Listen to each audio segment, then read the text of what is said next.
धोबन समझ रखा है हमें। हाय रे कल्लू की अम्मा, माफ कर दो, वो तो मोहल्ले में यही सब बता रहे थे कि तुमने बहू को कपड़ा धुलवाने के काम में लगा दिया है। सास को पड़ोसन की बात सुनकर गुस्सा आ जाता है। वो घर पहुंचती है जहां घर के बाहर ही इतने सारे कपड़े सूख रहे होते हैं जितने कि किसी धोबन के घर पर। अरे ओ कल्लू की दुल्हन, बाहर निकल।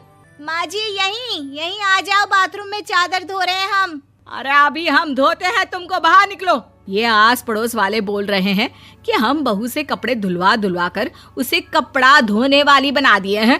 अरे छोड़ो ना माँ जी, किन लोगों की बातों में आती हो। आस पास के लोगों का तो काम ही होता है कि वो किसी तरह सास बहू को लड़ा दे। बहू सारे घर के कपड़े धोती है, ये क्या कम है? बोलिए। सास को भी लग जाता है कि वो बहू का ये सनकीपन नहीं छुड़वा सकती, इससे अच्छा है कि खुद ही चुप हो जाए। एक रोज सास और बहू मंदिर जाते हैं, जहाँ सास की साड़ी वहाँ खड़ी भीख मांगने वाली से मिलती है। माँ जी क्या बात है, आपकी साड़ी उस भिखारन से कितनी मिल रही है ना? हाँ देखो तो दोनों की साड़ी मिल रही है। क्या बात है कल्लू की अम्मा, तुम खुद को तो अफसर की बीवी बताती हो और ऐसी सिंपल सी प्लेन साड़ी पहनकर घूमती हो। सिंपल और प्लेन नहीं है ये साड़ी। तो क्या सोने के धागे से फूल बने हैं? कुछ भी सासू माँ, कुछ भी।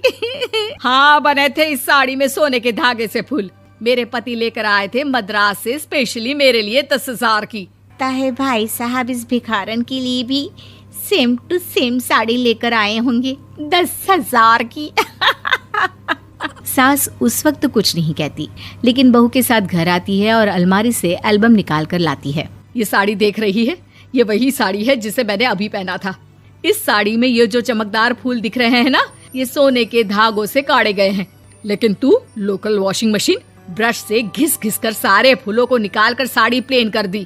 मुझे माफ कर दीजिए सासू माँ। और तो और, जब मैंने तुझे तेरी गलती के लिए कुछ नहीं कहा, लेकिन तूने तो सबके सामने मेरा मजाक ही बना दिया। क्यों? बहू को समझ में आ जाता है कि अब से उसका कपड़े धोना बंद।